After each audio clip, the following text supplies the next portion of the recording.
Welcome back everybody, this is Ash the Banner Guy. You'll hear me clicking on this because what I'm doing at the moment is I'm just applying the base colours. This is tutorial video 2, and as you can see the first thing I did was I started with the background. The background I have made sure that all the mountains are painted. The further away a mountain is, the lighter I've painted it. And the stuff that's in the foreground is darker. There's a reason for this, is just to give an image, give the illusion of something called foreshortening. At this moment in time, this looks like a hot mess, but that's okay. These are the base colors. This is where everything is going on to. I'm doing it this way, so this way I can build up the colors. It's better to get the undercolors on first, so this way when you're picking out your details, you don't have to worry about painting around them. It's like, for example, at the moment I'm painting I've just finished putting the undercoat on the fish, I've done the smoke in the background, I've done the sky, I've done some of the basic stuff in the mountains, and I've put the basic colors around here. I'm actually getting ready to paint the eye itself, and that's going to be fun. But before I do that, what I want to do, just give me a second to mix my paint here, is I'm going to start working on this horn. This horn is actually bone horn, so what I'm trying to do is just really emphasize the bone elements of the horn. As you see, what I'm going to do is, as I go forward, I'm going to slowly just really using fine lines. As you see, I'm using just a regular normal detail brush at this moment, not doing any high details because this is all just base colors. And all I'm trying to do is just define it as bone.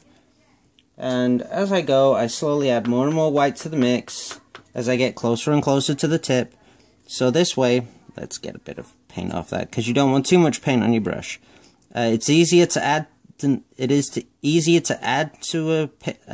something you're painting than it is to take away. So always try and be conservative and just slowly work up to where you want to be. And what'll happen is, as you build up these layers, slowly you'll see it start to become a natural highlight, and it'll do what it needs to do. And everything goes like that, you see. So it's got the dark at the back, and it's slowly leading up to the white at the front.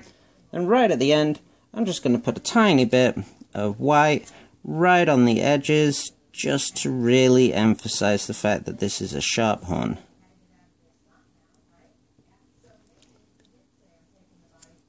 But yeah, that's basically me doing the horn, just trying to get it. So as I said, it's a basic color. I will be adding more to this. This is just all of the initial base coats that are going on. At this point, I have to decide what color certain things are going to be, like the flames. And I always try to start with the darkest color for a flame because it really helps mark out where your flames are going to be. So in this case, I'm going with a nice red, because I'm planning on getting this. I mean, this one you'll notice is almost pink, but as I put layers on, this will become more and more red. But the reason why I'm doing this is because I want it to really just kind of get that glowing effect. And if you start with the red and an orange at the bottom and then pick out with yellow and then eventually white, what happens is you end up with this really nice deep glowing effect, and it helps kind of solidify how the actual colors look once they're done. You always want to start with the deepest color and work your way up. Sometimes it's going to be a bit strange, and you're going to find yourself in those weird positions where you're like, well, I don't know what color I need to do. There's actually a really handy reference on Games Workshop, and it's pretty much a case of you just look at their colors.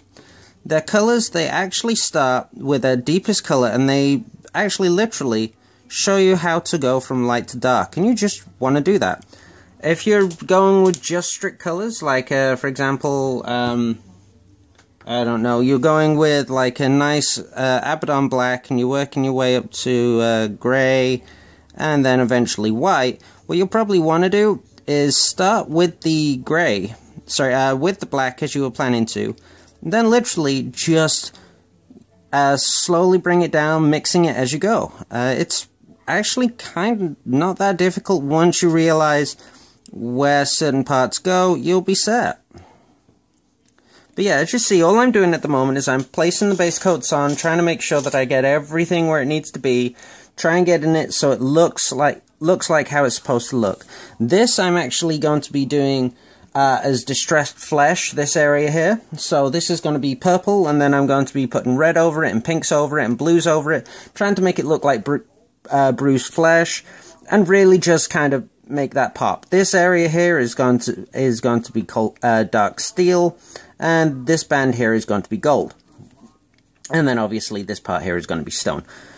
But yeah, this is just me getting the base colors on, trying to make it so it's, so it actually does what it needs to do. Once I've got these base colors on, which mark out all the colors, like before, I'll place another layer of PVA glue over this. What this will do is this will protect these colors and stop it bleeding into each other as I go into the next phase. Now join me in the next video where I'll have got all these down and I'll have started the highlighting phase. Look forward to seeing you then. Remember to like, comment and subscribe. If you want a banner from me, get me on my email or my Facebook, which is down at the bottom of the page, and I look forward to seeing you in the next video. Thanks, bye!